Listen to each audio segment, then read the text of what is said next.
So welcome everybody to our brilliant front room. So what I wanted to start off doing was just hearing a bit more about your kind of stories and how you've come at community power and what your kind of understanding and interpretation is of it. So Hazel, can I start with you? How did you kind of start off down a journey to community power, and what's your journey been? Oh my goodness, thank you, Grace, and it's lovely to see you all, and hello to everyone. Yeah, I guess my journey to community power started actually 50 years ago, over 50 years ago, a student nurse at King's College Hospital, and pretty naive, I guess, but had my first introduction to health inequalities when I was a student midwife, taking delivery packs. So you get the picture Sunday night on the bike, and you see a lot from a bike. And gosh, I was shocked by the disparity between the health for the people at the bottom of the hill, that was Deptford then, and the top of the hill in affluent Blackheath. Never left me. I'm still angry about health inequalities, shouldn't happen. And so my 50-year journey started in the 60s. Became a health visitor because I thought that was the best. Even by the early 70s, it seemed I knew there was a wider paradigm than the NHS, than illness. I knew it was about all what we now call the social determinants of health. And as a health visitor, I could actually influence that. So the 70s, but I did actually in the 70s, that started that thing where I was feeling, do you know, out there in those communities, not a lot's joined up. They don't talk to each other much, do they? And that carried on through the 80s. I was still trying to unpack what it was about, why health inequalities happened. In the 80s, I worked with young people on remand, and gosh, that was an incredible time. They taught me about powerlessness. So I began to understand powerlessness and how devastating effects of not being heard, not being listened, and so many of those kids I worked with were abused all over again in the system. And I would draw parallels with communities that get abused because they're not heard. 90s came for me the perfect storm as a health visitor. When I was able to put all that stuff together, I found myself on an estate of 6,000 people. Awfully long story short, but I did that connecting thing. I brought everybody together. But the thing was, I always knew that the solution to what was happening on that community, even in the 90s, I mean, I had to have police protection. Nobody thinks of Cornwall in terms of violence, do they? So this estate was seriously pushing the self-destruct button. Brought everybody together, honestly, guys, beans. But the difference was, I always knew the community was the solution, and Cormac would say the same thing. They were the ones to lead it. So they led this whole wonderful thing that happened in the 90s.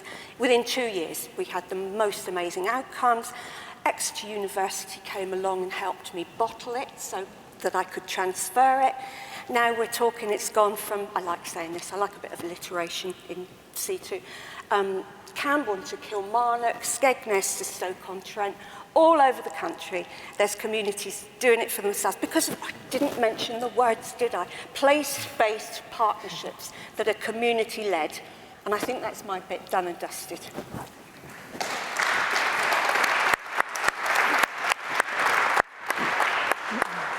Thank you so much, Hazel. I mean, it's fascinating, and I wonder if you could just, because I know you were talking about this particular estate, the Beacon estate in Falmouth, that you were doing lots of work in the 1990s.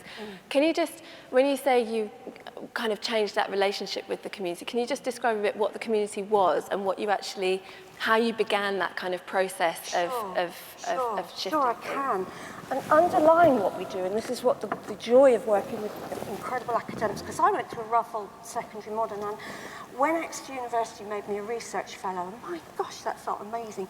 But they taught me that the theory of change here, and it's about complexity thinking, and I know we've done a lot, we've talked a lot, haven't we, about systems change, but when you view a community, and I'm going to talk about two communities in one, so this is the thing that distinguishes the way we work.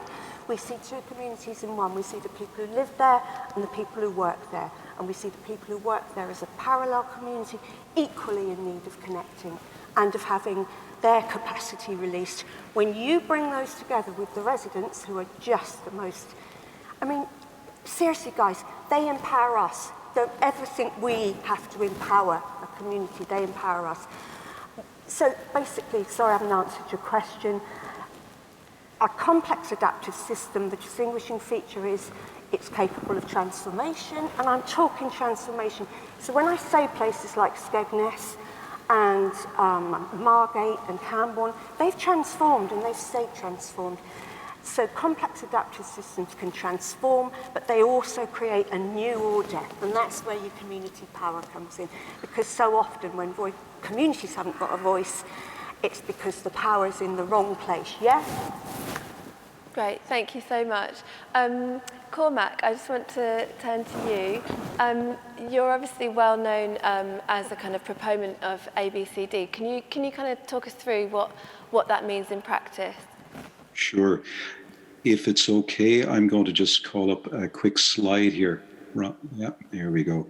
Because I suppose what I'm really keen on featuring is what is community power. So I think a way of thinking about what we're talking about when we talk about community power is to think about these 7 functions. So what is it that people, if they join together, connect together powerfully and inclusively, can actually do? And we know now across the world, across different small bounded places, that when people get together, like we're hearing, so many people describe during this conference, they have the capacity to enable health. And I think it's important to say that health is not a problem to be fixed.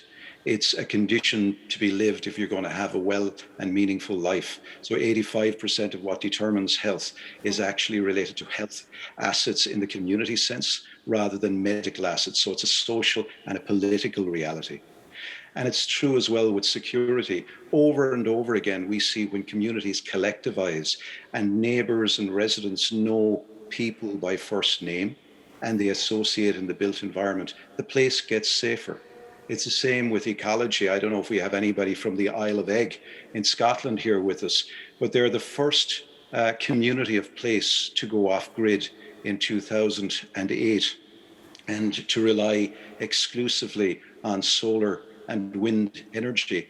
And actually they generate enough of that they're returning energy to the grid and then generating money that they can put back into the local economy. And it's really interesting to think about equity in the economy and circular economies. Who are better placed to make sure that our pound goes around the neighborhood economy than the people who live there and trade there and sleep there? So again, these are all superpowers. We're seeing over and over again now a shift away from the sort of the old idea of food pantries and food banks as being places where the needy come to and receive food, to food pantries where we're beginning to really recognize that it has to be a reciprocal relationship. It's about cooperative food sovereignty, and it's about recognizing that everybody has something to contribute. So this idea as well, I think, can be related to how we raise our kids. We know, sadly, that sometimes institutions have to get involved in families and communities' life in terms of supporting our children. But largely, most of us do not dream of a situation where our kids are raised by institutions. We dream of the idea that every child can live in a flourishing community and can grow up to feel powerful and strong within that community. When you take those functions in their totality, I think what we're talking about is care, the freely given gift of the heart, one person to another in a system called a community. And the great power, I think, is that each of these are threads to a good life. And if you think about the neighborhood as the loom, when these threads come together, they create a tapestry.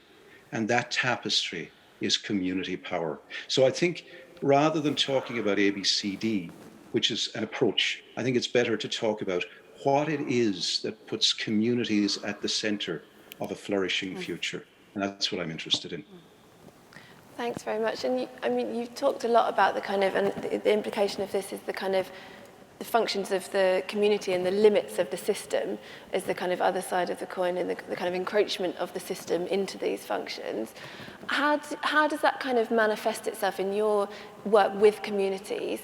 How does that kind of manifest itself, and how do you begin shifting back that encroachment to kind of release those functions of grassroots communities? Yeah, I suppose it's public narrative, isn't it? You know, so we're trying to get a sense of how to get alongside a community where maybe the story is the only way things are going to get better for me, for my kids, for the people who live here, is if somebody from outside comes in to make them better, does something to me or for me. And what we're saying is that actually the only way things are going to get better is when we change the story of separateness. And when we recognize that in a democracy, the citizen is at the center, not just as somebody who shows up and votes, but as somebody who has actually got work to do. And this isn't work that replaces the system. This is work called citizenship. And if it isn't done, there is no governmental proxy. There's no outside, even the best police cannot actually produce safety or security in a neighborhood.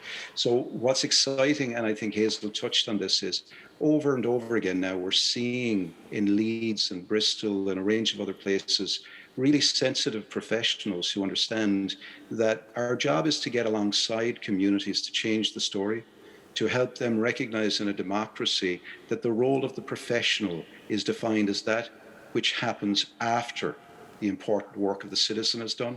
So we supplement community capacity. We're not there to replace it. And the difficulty, I think, with overreach sometimes is that if you've got a story in communities that says the only way things are going to get better is if an outsider comes in to make them better, then what you're also doing is you're setting up the system, institutions to burn out. You're setting up caring practitioners who genuinely want to do a good job, and you're asking them to do the impossible. So what we're trying to do here in kind of terms of indigenous wisdom is to get in right relationship. How can we honor the capacities and the functions of community and then supplement those with the assets of institutions so everybody flourishes? So I think it's important to emphasize here that I'm not anti-institution. I'm anti, I suppose, monopoly. This idea that my health is in the hands of a doctor, my goodness, what a crushing responsibility to place on a busy doctor. That my safety is in the hands of a police officer. No matter how well we fund our youth workers, they can never do what a village does. They're part of it, but we have to figure out a way of creating a democracy where citizens are at the center, flourishing and supported properly. And I think that's the vision. Thanks very much. Nick, can I turn to you? And I guess my kickoff question is just what is local area coordination and yeah, what's your approach? Yeah, well, thanks. It's a really great question. So local area coordination is quite a confusing 3 words in many respects because it's not actually about coordinating local areas. Rather, it's about being a coordinator in a local area. So being a helpful, accessible, connected resource for local people, families, groups to draw upon as and when they need a little bit of extra help in order to achieve their vision of a good life, whatever that may look like for them.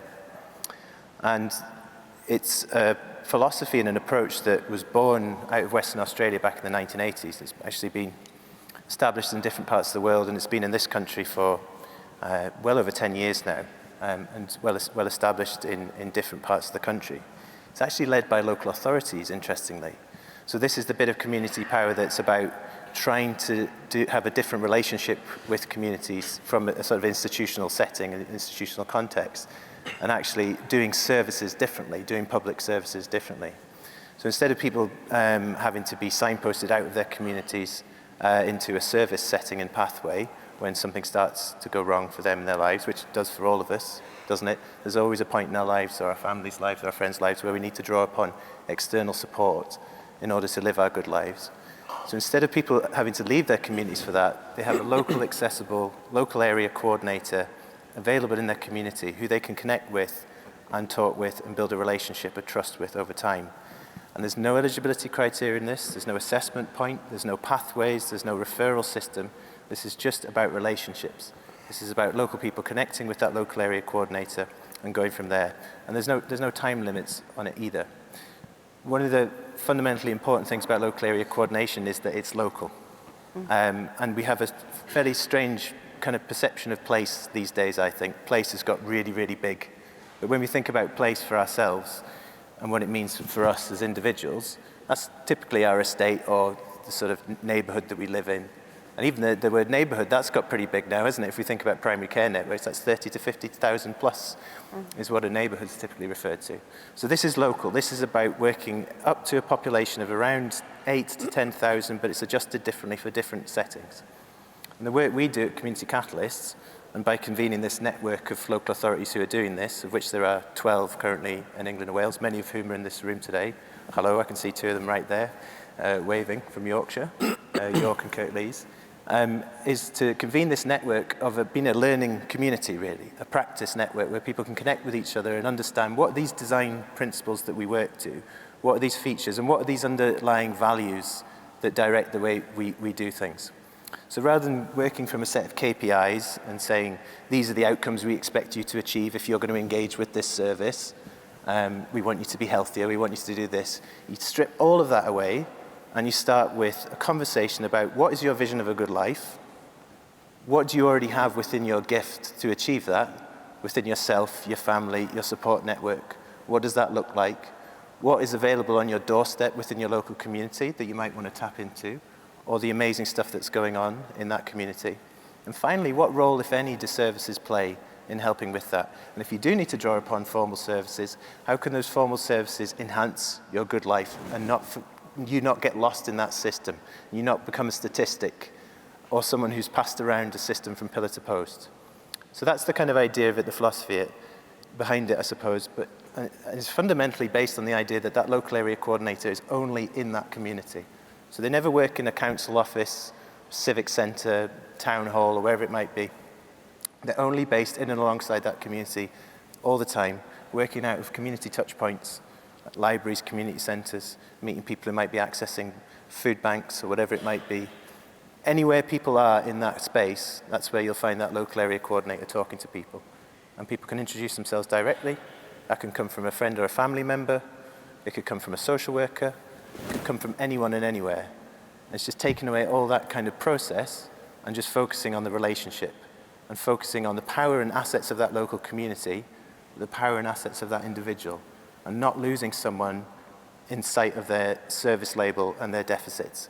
Because we've done enough of that, I think, haven't we? Mm-hmm. I think we need to move on from that now. I think we need to start thinking about this community power agenda as being something that's about all of us. It's not about us in here and them out there, the communities out there. This is about everyone. And that's where we need to be shifting our narrative to, in my opinion. And I think local area coordination is really helping the 12 councils that are doing it to make those steps forward. That's really interesting. And are you finding in those 12 areas the kind of learning that you're understanding from the communities feeding back up to the councils? Do you find that's kind of then informing their own approach, and what's the kind of dynamic there? I agree. Yeah, it does. Because in order to get to that point, what I've described sounds really straightforward and common sense. So when you talk to local people about that, what I've just said, they go, well, yeah, obviously that makes sense. Of course, that's how we would like that support if indeed we needed to come to that point in our lives. And that's what we'd want that relationship to look like. But actually getting to that point in the first place is really, really tricky. And it requires breaking down the silos that exist and are really, really fundamental in our systems. It also requires challenging the orthodoxy of the way we develop and design services too, which is really, really entrenched in the way we think and behave.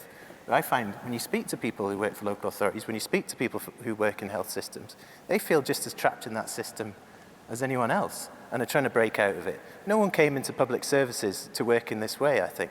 So actually with something like this, you start to help liberate people from within the community of that institution, as well as the community of that place too. But yeah, to get to that point of establishing local area coordination, you need a leadership group that's made up of all sorts of different people from across the system, and for them to pool their resources in a helpful way too. So that it's not actually how can we use this public health money to get these public health outcomes, but how can we use this public health money, this adult social care money, children's services money, housing money, whatever it might be, pool it together and look at through the lens of a place and thinking about the people in that place. And then what are we learning from that? What's coming back from that? And what we see that in there is opportunities for greater co-production with local communities. It's a greater understanding of what places really mean and what's going on in those places. It's a stronger relationship between our institutions and our communities because it's sort of this grey area in between, if that makes sense. And there's real gold in that grey, I think. We should just inhabit it a little bit more and with confidence, I think. And we also see it as an opportunity for reducing demand upon our statutory services as well, because instead of people going outside of their community, the front door of social care for support straight off the bat, or being referred somewhere outside of their community, they're now finding the resources and their answers and their solutions from within their own community. Instead of being service users or potential service users, becoming contributing, connected citizens of their community, which is what we want. Yeah. Yeah, no, it's fascinating. I could talk about local area coordination all day. I think it's really, really interesting. So Judah, can come to you. You've got a kind of design creative background, and so that's kind of how that's really informed your approach to community power. So can you just kind of, explain to us how you've kind of arrived at where you have? Thank you for the question and for inviting me.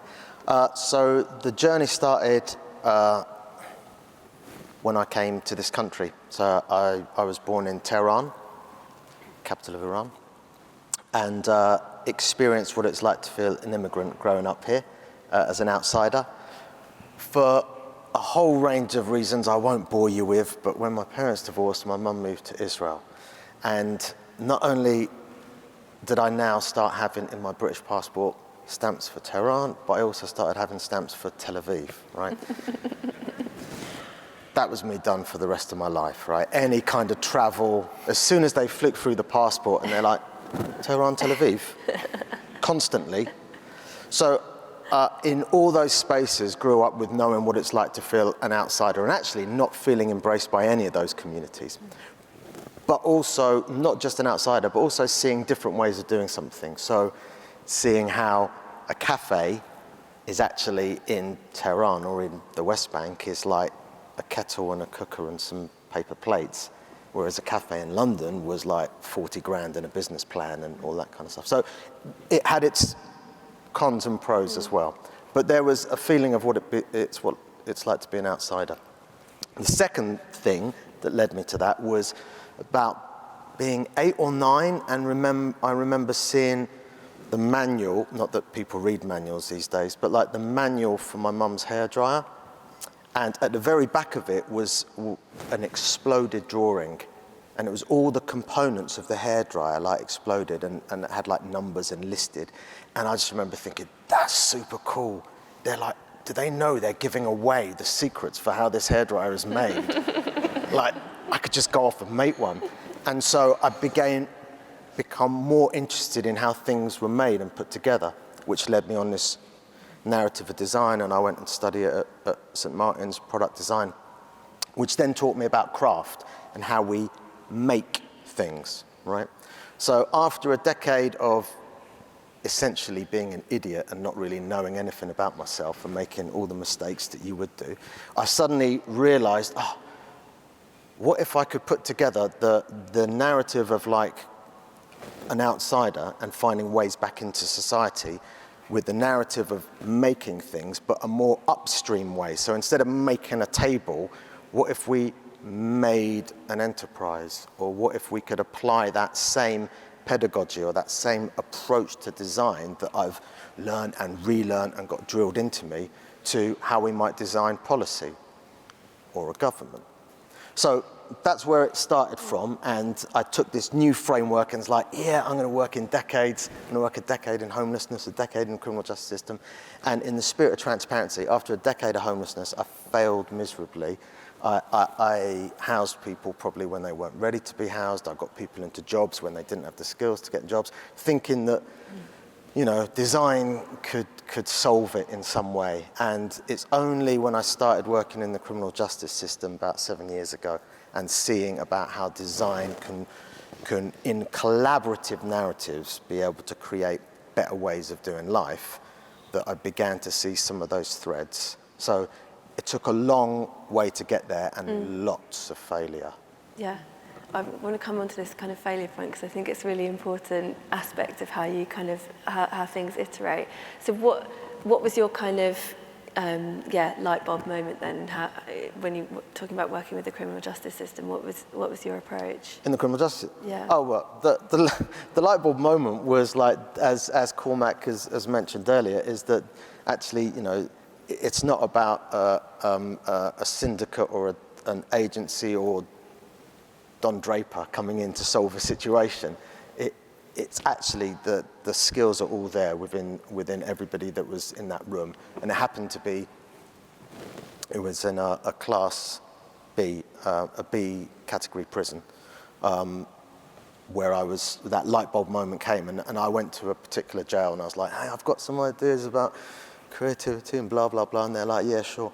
And I was working with a group of guys that were all on isolation wing, and a few officers and one of the governors. And the light bulb moment came when they began sharing some of their strengths. They weren't aware that that's what they were doing, but I was observing. I was like, oh man, you understand portion pricing and product and stock and supply and demand for all the wrong reasons, but you understand that, right? You get those things, and you get it in your mind because you never write anything down, which is good. Well, it's bad because you're doing, but it's good that you, and so these skills were becoming more apparent. They were almost like, I felt a bit embarrassed because they were like gifts, just like being thrown up in the air, but it was invisible because not everyone in the room was like fully aware of those gifts were there. So that was the light bulb bomb in a jail. So you set up a record label, basically? Yeah, I mean, I didn't set it up. I was hosting the space, but the guys and governors, a couple of governors and some officers, and actually it was a wider group than that. So it wasn't just whom was there in jail, it was also probation, and even some judges. The actual what that was created was a record label that's now in 10, 12 UK prisons physically, like in learning format. It's in like half our jails in the UK, and it's in 3 correctional facilities in the States. And it works on the outside, so we continue to work with the guys on the outside, so it's called Through the Gate.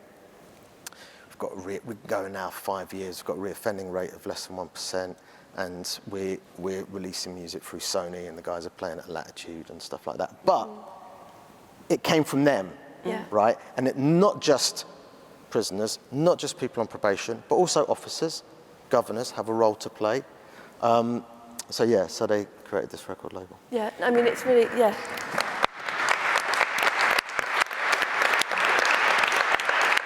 I mean, it's a fascinating kind of journey, because we talk a lot about asset-based approaches, strengths-based approaches, but talking to prisoners and you know, that's kind of at the hard end of things, in the sense of what do you want to do and what can you do, and kind of understanding their capabilities. And I guess, did you find a bit of skepticism about it and resistance in the first instance? But the impact it's had has been absolutely enormous. 100%. But zooming back out for a second, it's like I was well aware that the areas that I felt were important to explore were areas that design doesn't normally get to. So design, I'm ashamed to admit, kind of follows where money is, right? So there's no end of design in kettles or fintech or nice lights, right? Or health elements of private healthcare. Design in homelessness or the criminal justice system, it's a bit less. So to your point, actually there needed to be ways of being able to win back agency, right? There's a group of people that have had agency farmed out from birth, right? And then like farmed out institutionally. And so choice becomes like, before we can even talk about words like co-creation, it's like co-creation only means something if someone has the choice to be able to engage in that conversation, right?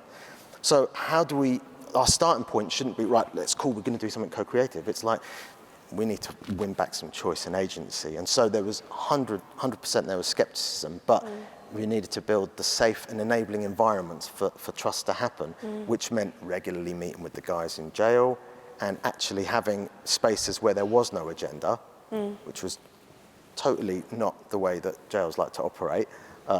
It's like, so what's happening today? Nothing. No, but what's the agenda? There's no agenda. You guys are going to set the agenda. Yeah. But that actually gave the framework for the guys to be able to have more trust, win back some choice and agency, and then gradually we're beginning to work through a process of what it means to co-create, because there is a pedagogy around that. There is a way around that. Or I might be wrong, and I often am about lots of things, but there is a pedagogy that I apply to it. Yeah, yeah. Well, it's really fascinating. I want to move on to Grace, because I know we talk a lot about this. Can I just ask you, I mean, the open question, because what's New Local's approach to community power, and what are the kind of insights that we've found?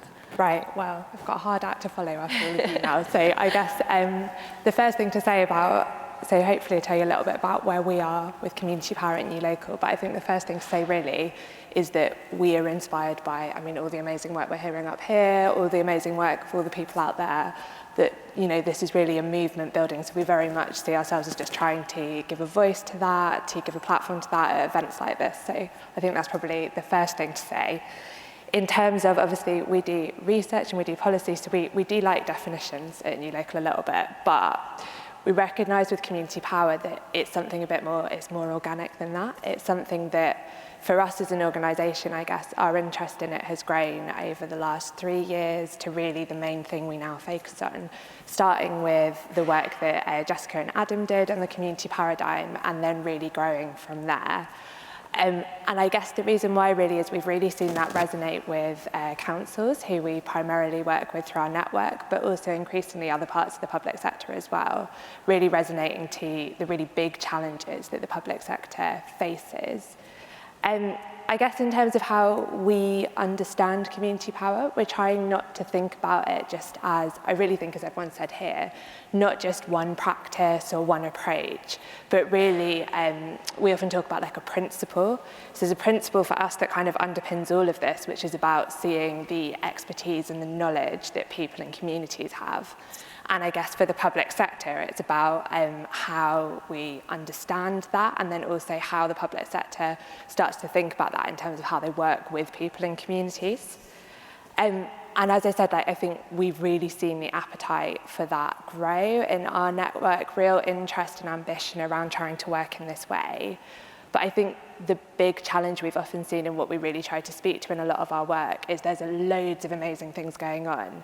But as I'm sure so many people here will feel, it's that system-wide shift that's the really tricky bit, the bit that we try to spend a lot of our time thinking about. And I know lots of people in this room are trying to think about that in your own organisations and across the systems you work in. So in terms of trying to like lend some sort of voice to that, and around our research, we last year spent some time looking at the impact of community power.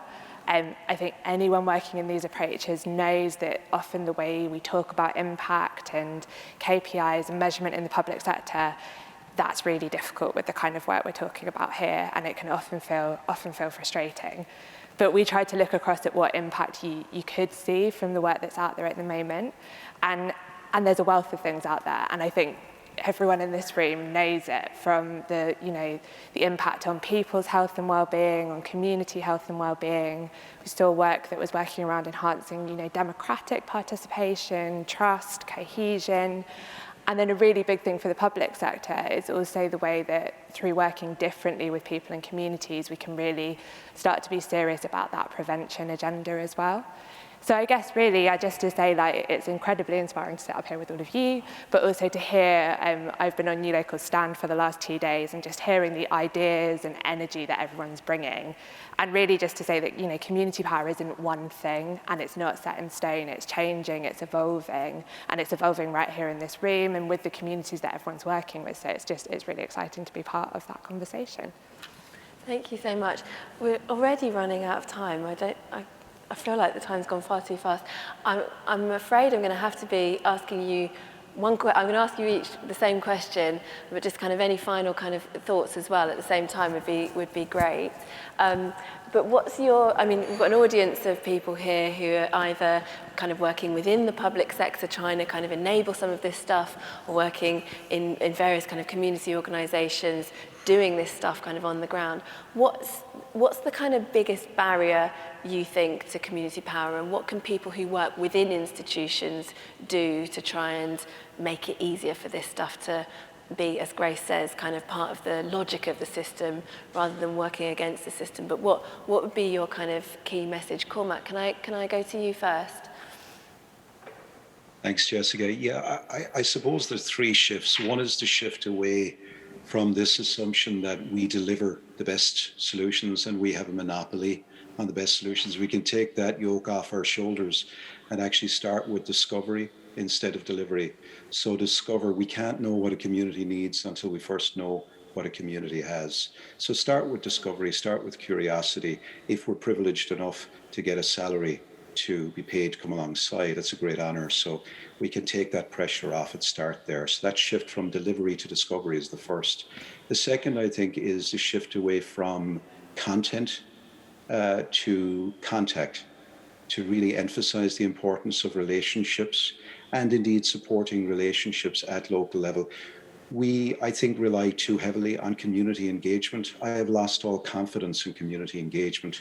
You can't engage community until the community is supported to build itself as a community. So let's do the work in supporting the relationships in neighborhoods and at local level.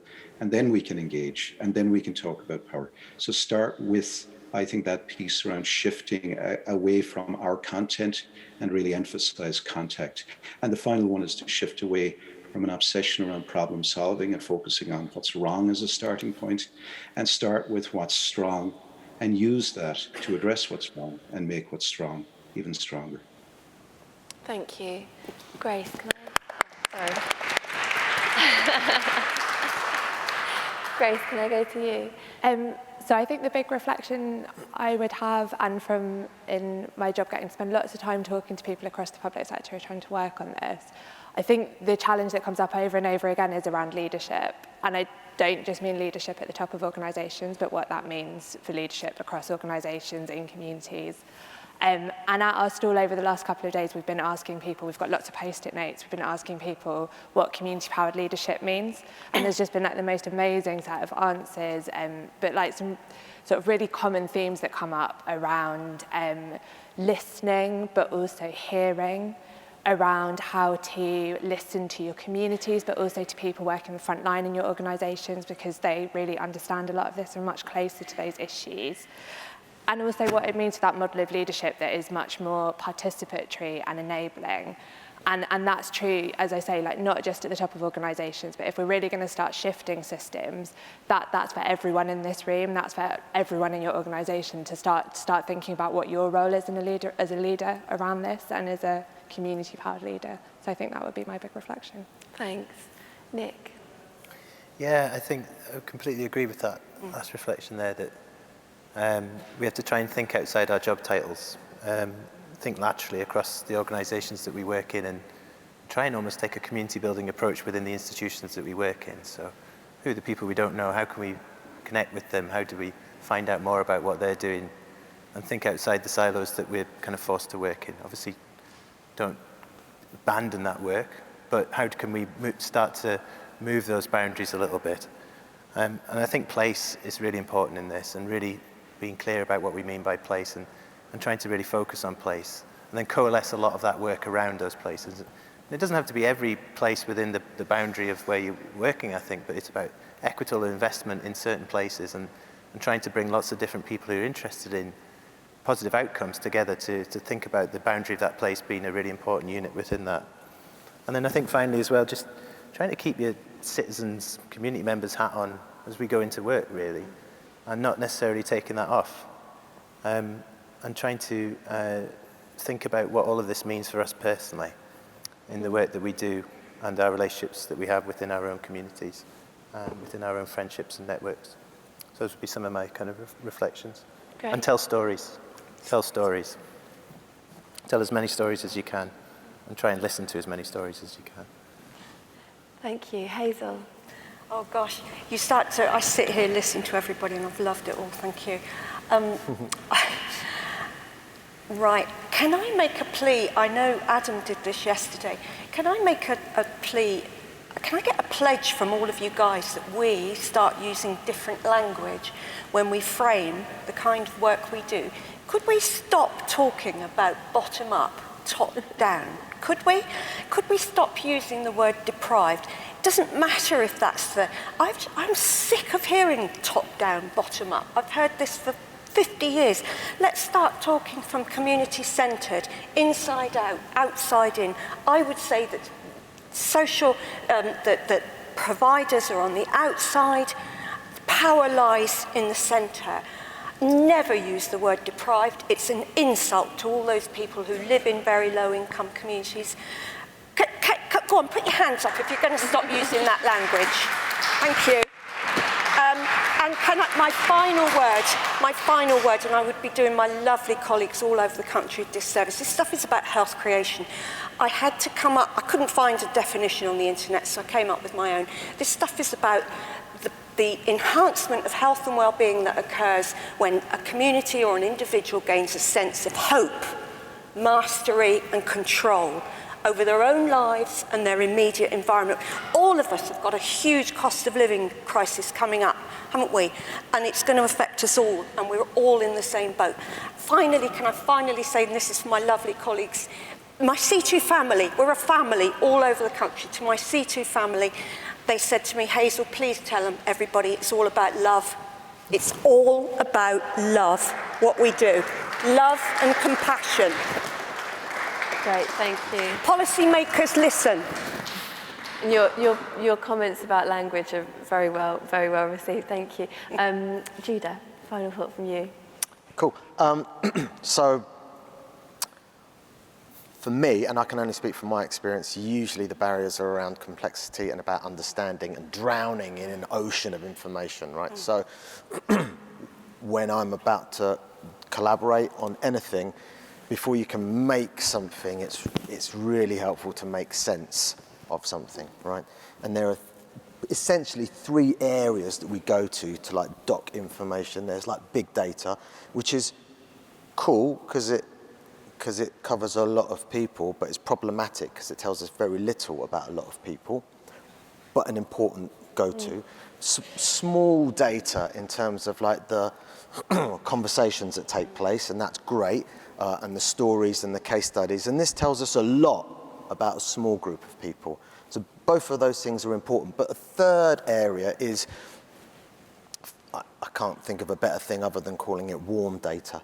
And this is the stuff in between the stuff. It's how do you define culture? And the moment you start doing it, it becomes reductive anyway, right? How do you define a forest? Well, there's a deer in it, and there's some worms, and there's grass, and actually it's not a forest anymore. But warm data usually uses the language of the arts. When we don't have the words to articulate how we're feeling, we go to poetry or a song or a piece of artwork, right? So it's the to make sense before we make of something like a complex situation. It's a combination of dipping into big, small, and warm, and throwing that in some kind of a crucible to make sense of an ocean of information, and to be able to get, I mean, this is your world, to be able to get like the insights. And those key insights are almost like your Lego bricks for making stuff after you've made sense of it. Yeah. Great. Well, I think we've got a lot of warm data from this session. I really hope it's been as useful for you guys as it has been for me. I hope you'll join me in thanking our panel, because it's been a great session. Thank you so much.